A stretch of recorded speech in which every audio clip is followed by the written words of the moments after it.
Caros irmãos em Jesus, a paz nos abençoe. Vigiai e orai, para não cairdes em tentação. É Jesus fazendo uma recomendação para nós, o nosso Mestre, que nos ama e quer o nosso bem. Vigiar é olhar com medo ao redor, espiar, temeroso? Não, é estar alerta, atento, observar cuidadosamente o que se passa ao nosso redor. Observar o quê? Em relação ao aspecto espiritual de nossa vida. Porque os procedimentos para nos cuidarmos neste mundo já são conhecidos nossos. Jesus é mestre espiritual, está falando das coisas da alma. Então, espiritualmente, do ponto de vista espiritual, nós vamos ter que estar atentos, observando a nossa própria vida, tudo, todos ao nosso redor, observando e analisando. Nós que somos espíritas temos um padrão de orientação, não é? À luz da doutrina espírita, o que isto significa? É útil? É bom? E também, naturalmente, o espiritismo revive o cristianismo. É a luz do conhecimento cristão. Pensamentos, sentimentos, palavras, atos, tudo em nós precisa de ter esta observação, esta atenção. E em relação aos outros também, sejam seres encarnados ou não. Pensamentos. Imagine estar atento aos nossos pensamentos. A gente pensa tanto, o nosso pensamento não cessa. Eu me recordo de uma poesia sempre, de José Lanes, um trechinho que dizia assim, seria um louco falando, né, mas está falando sobre pensamento. Homens de juízo, não entendeis? Repito, meu cérebro é moinho tenebroso, é moinho que gira sem cessar. Um vento lento e misterioso falo girar. E a roda gira, e de girar não cessa, sempre a moer o pensamento, trigo infinito. O pensamento não acaba, é um trigo infinito, não é? E nós, então, às vezes não temos a ideia de que o pensamento é vida. Quando estamos pensando ou sentindo, o que é isto que estou pensando? É bom? Convém insistir nesse pensamento? E este sentimento que aflorou, por que eu estou sentindo aversão por esta pessoa?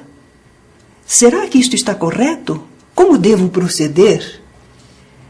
Vamos prestar atenção também em palavras. Se bem que quando forem palavras do semelhante, nós temos que dar um desconto, como daríamos para nós mesmos, não é? Não vamos fazer muita carga, mas você falou. As palavras às vezes nos escapam e não significam tanta coisa, não é? Prestemos atenção também nos atos, porque os nossos atos estão causando reações. Há pessoas que não percebem e acham assim, mas está todo mundo contra mim. E ela não percebe o que ela andou fazendo que causou tanta reação ao seu redor. Estejamos atentos a pensamentos, palavras e atos. Mas estamos atentos não é para conhecer e criticar. Não é para temer nem agredir.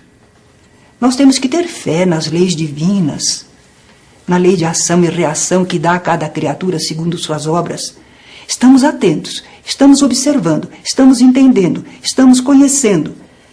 Mas nós não estamos querendo revidar ou agredir e nem ficar com medo do que está acontecendo ao redor. Nós estamos procurando entender para evitar os erros. E se acaso houve algum erro já, para a gente corrigir, consertar na medida do possível. Por isso Jesus diz, para nós vigiarmos e orarmos, que é para não cairmos em tentação. Sabem, eu gosto de dizer essa frase de Jesus acrescentando um quando. Vigiai e orai, para não cairdes quando em tentação. Por que eu pus esse quando? é porque a tentação vem mesmo. O que é tentação? Ela aflora de dentro de nós. Nada exterior nos tenta se nós não tivermos o apetite para aquilo, não é? Então, nós temos que estar atentos para que quando vier a tentação, que é um estímulo exterior, de qualquer natureza, é um estímulo, que nós saibamos não acompanhar aquele estímulo, dar uma resposta melhor. Tentação é inevitável aparecer na vida. Você nunca vai fugir das tentações. Elas surgem das mais variadas maneiras. Elas vêm de fora. E se encontrar em nossa disposição interior, aí se concretiza. Vamos então acrescentar, eu não quero cair quando eu estiver em tentação, em experimentação, não é? Nós vamos observar então, para não cair quando em tentação, e vamos observar a nós mesmos. Uma oração que eu li certa vez dizia: Senhor, quero ver os teus filhos como tu mesmo os vês. Como será que Deus vê a nós, os seus filhos? Deus nos vê como espíritos inteligentes que Ele criou, um potencial divino ainda em evolução. Ele não vê criaturas horrorosas, Ele não vê criaturas imperfeitas, Ele vê aquele potencial admirável que Ele criou e Ele ama e que está em desenvolvimento.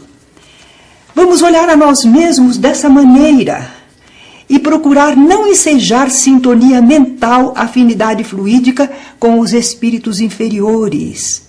Eis o nosso cuidado. Nós não queremos estabelecer sintonia mental, afinidade de fluidos com os espíritos inferiores. São as duas formas de combinação possível entre nós e os outros. São os pensamentos, sintonia mental, ou são os fluidos que emitimos, que podem oferecer combinação para outros fluidos. Quando nós nos esquecemos da orientação moral cristã, nós às vezes podemos cair nos abismos do sexo, da ambição, da inveja. Estas atitudes atraem espíritos com os mesmos problemas ou nos colocam em sintonia para com eles. Vamos vigiar a nós mesmos para não gerar dificuldades ou complicações. Uma pessoa se queixa de que não consegue vencer na vida, que outros têm tantas possibilidades e ele não, mas às vezes essa pessoa não se aplica ao estudo, não procura formar-se numa profissão, ela quer que venha de graça, que venha do exterior. Ela não está lembrando que precisa construir uma base. E às vezes a pessoa entra, não estou falando que isso é sempre, porque às vezes nós enfrentamos algumas provas na vida em que nós nada fizemos por merecer e enfrentamos uma situação difícil. Mas muitas vezes a pessoa preguiçosamente vive e às vezes causa a pobreza para a sua própria vida. Ou então aquela pessoa que é irritadiça, tudo irrita o tempo inteiro, está reclamando, se irritando com isto, com aquilo outro, e acaba produzindo uma enfermidade no corpo, né? Doenças psicossomáticas. São do campo do psiquismo, mas que acabam causando uma repercussão no organismo. Vamos vigiar a nós mesmos, ainda, para não provocar reações más nos outros. Uma violência que provoca revolta. E eu me recordo de um tipo de exploração que nós nem sabíamos que era exploração e que devia provocar revolta em semelhantes nossos. As famílias remediadas, ou um pouco melhor, tinham suas empregadas. Mas a empregada tinha um horário de serviço que parecia mais de escravo. E, afinal de contas, não tinha 13º, não tinha férias, não tinha direito algum. E nós achávamos isso tão natural, não é? Era o nosso engano. Então vamos ver se nós não estamos provocando reações nos nossos semelhantes. Reações justificadas pelos nossos atos que não são fraternos. Vamos ver se vigiamos a nós mesmos para não errar na resposta ante os estímulos e as provas naturais da vida. Porque a vida está em movimento. A vida não para. E nós no meio dela. E a todo momento solicitados a falar alguma coisa, a pensar alguma coisa, a agir, a fazer alguma coisa. O que será que nós vamos fazer no meio desse turbilhão? Estejamos atentos, vigiando, não é? Temos que sempre fazer o bem e não reagir ao mal com o mal. Certa vez uma pessoa disse, não está certo isso. Porque as coisas têm que ser assim, com justiça. O bem se retribui com o bem, mas o mal se retribui com o mal. Aí nós temos que lembrar o Evangelho que fala completamente diferente, não é? Se nós reagirmos ao mal com o mal criará vida e será permanente. Nesse ponto, através do Chico Xavier, tem uma história que eu resumo assim, parece que chamava a corrente de ódio. Alguém foi destratado pelo seu patrão, chamado injustamente à ordem, ficou muito magoado, revoltado, mas não podia falar nada para o patrão. Então silenciou, mas saiu com aquela carga de ódio. E encontrou outra pessoa e poderia falar com ela alguma coisa e agrediu a pessoa, passou aquela carga para o outro. O outro sentiu-se agredido e assim por diante foi acontecendo até que o último chutou até um cachorro. Não tinha para quem mandar. E chegou em casa, ainda com aquela carga de ódio. Mas a mãezinha era cristã. E a mãezinha o acolheu. Meu filho, sei que o dia não foi muito bom para você. Calma, tudo vai se arranjar. E ele ainda bravo, mas ela foi acolhendo. Olha, fiz a comidinha que você tanto gosta. Senta aí, meu filho, descansa um pouquinho. Eu já vou preparar o seu jantar. E daí a pouco trouxe. E aquela vibração da mulher, bondosa, carinhosa, estava já agindo sobre ele, não é? Aquela carga de ódio foi se esvaindo. Finalmente terminaram os dois em paz. Essa é uma historinha através do Chico Xavier, mas que nos fala de impedir o prosseguimento do mal. Senão nós vamos nos maltratar infinitamente, nós uns aos outros o tempo inteiro.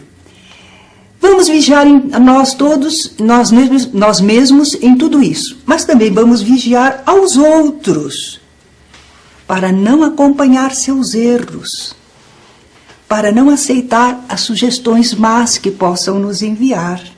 Não estamos contra as pessoas, estamos nos defendendo apenas, não acompanhando, não aceitando. Vamos vigiá-los para que não nos prejudiquem moral e espiritualmente. Eles têm o seu direito de agir, de viver como se sentem, como sabem. Nós, porém, não podemos ser prejudicados por eles, vamos nos proteger. Mas aí, para nos proteger, é preciso que tenhamos certas condições.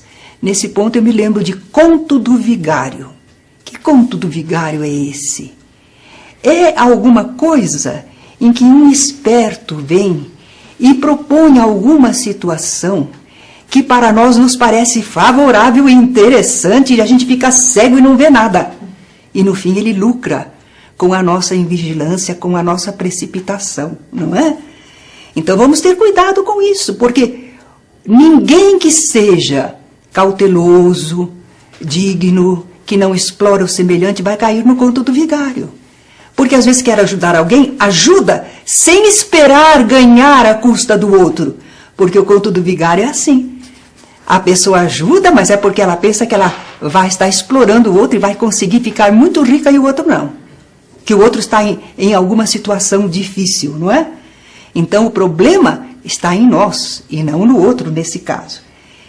Aliás, podemos dizer, eu gostei muito dessa imagem que fizeram certa vez, nós e o nosso semelhante. Se nós temos uma janela de vidro, nós olhamos através dela e vemos o nosso semelhante. Mas se tiver uma camadinha de prata, vira um espelho. E a gente olha, mas só vê a gente mesmo. Eis aí a visão egoísta, não é? É o dinheiro, a prata, o interesse. Às vezes nos impede de vermos o semelhante. Vamos estar atentos aos outros para ajudá-los no que pudermos. A vida, do ponto de vista cristão, não é cada um por si, Deus por todos, não. É uns pelos outros, fraternamente, não é? E vamos, então, estar atentos, vigiarmos a tudo com que estivermos relacionados, sempre para corrigir o erro, desenvolver e aperfeiçoar o que é certo. Vigiar. Convém falar um pouquinho de vícios. Vícios. O que é um vício? Por que o certo hábito a gente considera vício? Ele é bastante repetido, mas é um ato prejudicial. Algum prejuízo ele causa. E ele está desviando uma função do seu caminho correto. Um vício, ele custa energia, gasta recursos, consome tempo, mas não produz o bem e o progresso. Por isso ele é um vício. Por isso ele é pernicioso. Por isso ele é prejudicial. Álcool, fumo. Que mal tem? É verdade. Mas será que nós conseguimos manter o álcool só numa ocasional situação, um pouquinho? Isso não vai prejudicar o nosso corpo, é verdade. Mas se instaurarmos o hábito, não é? Se passar a condicionante, e aí nós temos prejuízos enormes. Nosso corpo não foi feito para consumir álcool. Não foi. Não está previsto pela natureza, não é? Da mesma maneira, o fumo. Às vezes, nas reuniões mediúnicas, felizmente, os nossos companheiros passam pela iniciação ao espiritismo, preparação do 2º ano na parte de experiência mediúnica. Quando eles vão chegando ao 3º ano, eles já se liberaram de alguns vícios, como fumo e álcool. Porque senão, às vezes, na reunião mediúnica, o fumante inveterado, ele não está mais com o cigarro. Tem alguns que, por exemplo, levam o cigarro no bolso, mas não estão fumando. Mas está aí o cigarro, não é? Mas tira o cigarro, ele já não está nem com o cigarro levando no centro, mas ele está impregnado pela nicotina. Ele recende a nicotina. Não só recende, ele impregnou os fluidos do seu perispírito. É por isso que os passistas, se fumam assim desta maneira, eles vão passar fluidos, de certa maneira, contaminados para a pessoa que recebeu o seu passe. Então, álcool e fumo são hábitos que se tornam, às vezes, vícios. Difícil para quem aprendeu isso na infância, não é? Acostumou-se daquela maneira, tem que fazer um esforço de renovação, mas vale a pena, porque se liberta. Nós falamos de vícios, mas existem também as paixões.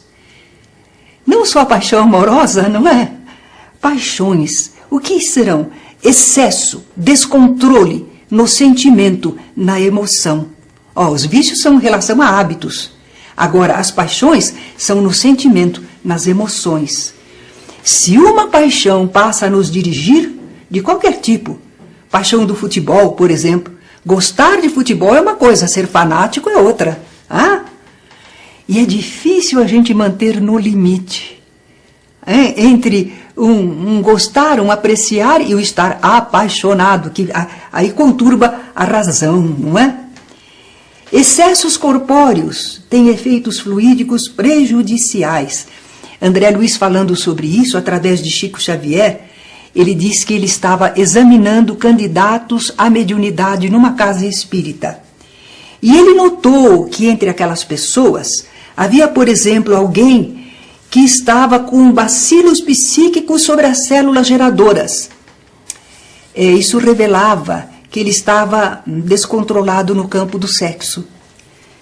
Outro estava envolto em álcool, fumo e tóxicos. E havia fluidos venenosos abalando o seu sistema nervoso e lesando as funções orgânicas, estabelecendo dependências danosas. No campo da alimentação, havia alguns que criaram parasitos fluídicos, prejudicando o aparelho digestivo. Excesso na alimentação, comer demais, não é? além do limite que o corpo recebe com gosto e com proveito. Por isso, na casa espírita sempre aconselhamos, olha, no dia que você tem estudos e práticas espirituais, você quer estar bem disposto fisicamente. Você não quer estar desgastado nas energias, para aproveitar bem a reunião. Você quer estar bem assistido espiritualmente. Então você vai evitar vícios ou excessos. E a refeição que vocês tomam antes de vir para a reunião, para o trabalho, para o estudo espiritual, deve ser leve, frugal. Porque se a gente está com o estômago abastecido demais, a gente sente sonolência, a gente não consegue prestar atenção, a gente se prejudica espiritualmente, não é? Algumas pessoas pensam que a gente vai para um trabalho mediúnico, uma reunião espiritual, e que a gente não faz nada. Porque se observar um ambiente verdadeiramente espírita, nas práticas mediúnicas, é muito silencioso, é discreto, as conversas são em tom baixo, nós atendemos os espíritos, mas não há gritarias, não é? Então as pessoas talvez digam, o que esse pessoal fica fazendo aí, assim calmo, quietinho? Nós estamos por fora, bem controlados, mas espiritualmente estamos em grande atividade, não é? Não precisa ruído e barulheira para nós estarmos produzindo um bom trabalho espiritual. Após a expulsão dos vendilhões do templo, os sacerdotes interpelaram Jesus. Que sinal fazes para que creiamos em ti? E Jesus respondeu, derribai este templo, e em 3 dias eu o reconstruirei. Como eles estavam na frente do templo, pensaram que Jesus estava se referindo ao templo, que era para destruir o templo que em 3 dias ele reconstruiria. Ah, que engano! Jesus estava falando do seu próprio corpo, era o sinal que ele ia dar. Era um templo, porque nesse corpo tudo o que ele fazia era para cumprir as leis de Deus, para adorar a Deus, fazer a sua vontade, não é? O nosso corpo também é um templo. Só o de Jesus que era? Não. Nós somos seres espirituais que encarnamos para uma finalidade prevista por Deus, para uma função. Então nós estamos aqui com o corpo que serve para a nossa comunicação com o próximo, com o plano material. E o uso que fazemos dele deve ser bem adequado, de acordo com o que Deus quer. Vamos evitar prejudicar esse corpo por desvios ou excessos. Nós estamos aprendendo com Jesus. Somos um espírito que no templo do corpo serve a Deus. E agora, finalmente, temos que falar das virtudes. O que será uma virtude? É uma disposição firme e constante para praticar o bem. É isso que é a virtude. É uma disposição firme e constante para a prática do bem. Se você é bondoso agora, daí a pouco você não é, não? Isso não é virtude. Ainda não é virtude. Se uma pessoa é bondosa sempre, isso é virtude. A virtude da bondade, não é? Mansuetude, humildade, honestidade, sinceridade, lealdade, perseverança, tudo isso são virtudes. A propósito, lá no Allan Kardec, no tempo da mocidade nossa, surgiu um debate porque a Julieta colocou uma pergunta. Qual é a mais necessária das virtudes, a indispensável das virtudes? E o pessoal, naturalmente, foi em caridade, primeiramente. Falaram uma porção, e ela quieta, esperando. Depois, no fim, ela disse, sabe qual é? É a perseverança. Porque se você não perseverar, nenhuma virtude dura. A perseverança em tudo que você fizer, não é? E nós não falamos ainda da fé, que a fé também é uma virtude. Só que a gente pergunta, o que é a fé, hein? É um dom. É um dom? Um dom que Deus concede? E por que Ele não concede para todos? A gente está habituado a falar dom, né? Mas o que será que é a fé? Chegamos à conclusão que a fé é um saber espiritual. É um saber espiritual. Pedro, certa vez, estava no barquinho com os outros apóstolos e Jesus veio caminhando sobre as águas ao encontro deles. Primeiro eles tiveram medo, pensaram que era um fantasma, mas Jesus falou, sou eu. Então Pedro disse, Senhor, se és tu, manda que eu vá ter contigo por sobre as águas. E ele disse, vem. E Pedro caminhou sobre a água, confiante em Jesus. Mas não sei se o vento balançou as águas, ou não sei se Pedro começou a pensar, que é isso de andar sobre a água? Eu nunca andei. Ele desfocou o pensamento, ele desconcentrou e começou a afundar. Interrompeu o fenômeno. Ai, Senhor, salva-me! Jesus estendeu a mão e o segurou. Porque temeste, homem de pouca fé, não é? O Pedro tinha pouca fé em que ele podia caminhar sobre as águas. Ele tinha muita fé em outras coisas. O que ele sabia espiritualmente, ele não duvidava. Mas no que ele ainda estava aprendendo, não é? Ele não confiava inteiramente. Por isso nós estamos aprendendo que é um conhecimento espiritual que a gente traz às vezes de outra encarnação e às vezes a gente consegue aqui e vai aumentando.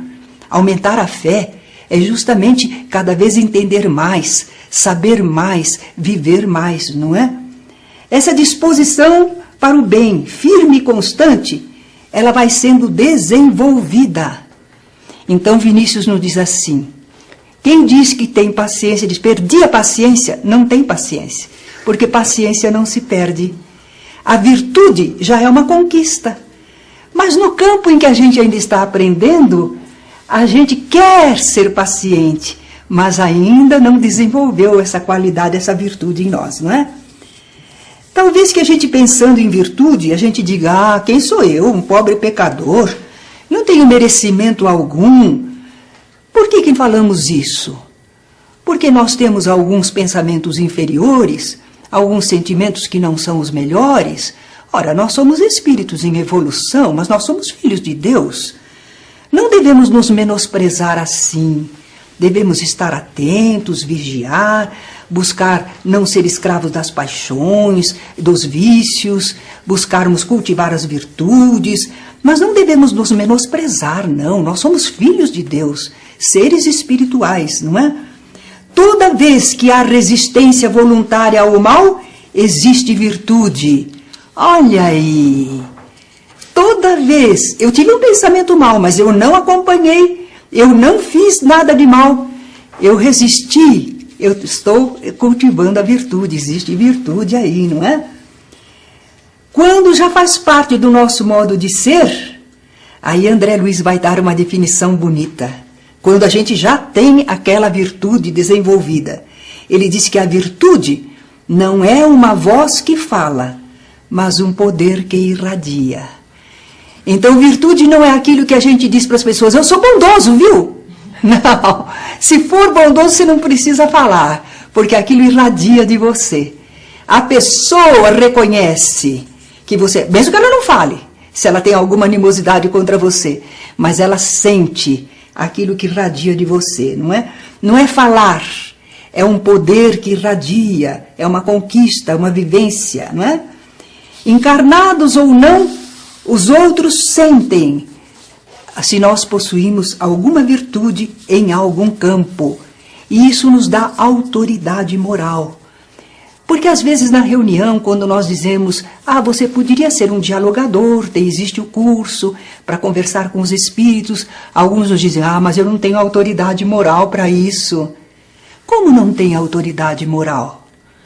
Diante de um espírito revoltado ou menos esclarecido, se você está ali desejoso de ajudar, de esclarecer, você está se doando, você tem autoridade moral relativamente a ele. Porque ele ainda não deseja o bem. E você já está no serviço do bem. Então você tem toda a autoridade moral, porque a autoridade moral é em relação uns aos outros.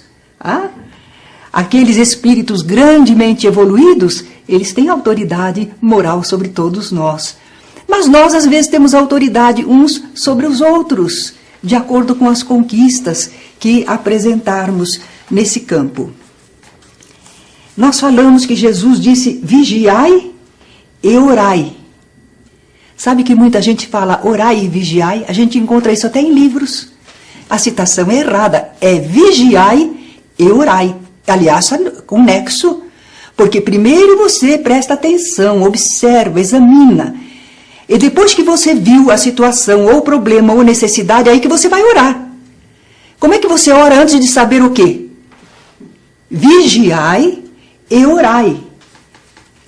É oração. Oração, elevação do pensamento a Deus. Comunicação com o plano espiritual superior.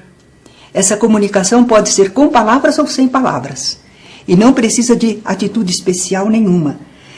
Mas eu quero insistir um pouquinho aqui, porque acontece uma coisa interessante no movimento espírita, e vocês estão começando, não é? Daqui a pouco vocês podem pegar esse costume. Então vamos ver se a gente corta pela raiz. Sabe o que acontece?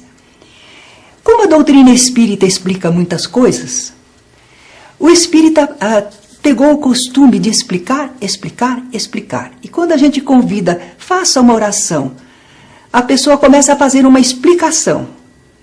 Não, porque Deus nos ama, porque nós estamos aqui, porque não é assim que devemos fazer. Escuta, isso não é oração. Oração é a elevação do pensamento ao alto. Claro que você pode dizer, amigos, agora é o nosso momento de oração, a gente sabe que a oração é importante. Tudo bem, você explicou alguma coisa, mas em seguida você ora. Ó Senhor, que a tua misericórdia esteja sobre nós. Jesus, bom mestre, vela pelos nossos caminhos. Espíritos bondosos, não nos desamparem. Tem que fazer oração. A oração é a elevação do pensamento ao alto, não é falar uns com os outros, é falar com o alto. Então vamos ver se a gente aprende a orar direitinho, a elevar o pensamento, o sentimento com convicção, fervor. Aí a gente alcança a fonte das bênçãos divinas, porque o amor de Deus está no universo sempre, ativo. Nós é que precisamos sintonizar com essas bênçãos, essas correntes espirituais, não é?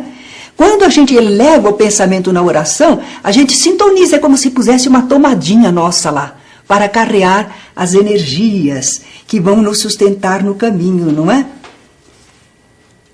Na reunião mediúnica, muitas vezes, um espírito está renitente, está rebelde, está agressivo. E nós argumentamos, e falamos, e convidamos, e estimulamos, mas ele não está aceitando nada. Então, às vezes, a gente para e a gente faz uma oração a Deus. A gente roga a Deus em favor daquela criatura. Quando a oração é sincera, sempre algum resultado tem. Muitas vezes o espírito se dobra, não é? Aparece alguém querido para ele, ou ele sente uma transformação em si mesmo, ou ele vê luzes no ambiente. Enfim, alguma coisa acontece porque nós oramos, estabelecemos uma ligação. E essa ligação, no momento ali, a gente faz com palavras, mas se a gente estiver sozinho, sem palavras, a gente pode fazer essa ligação com mais alto, não é?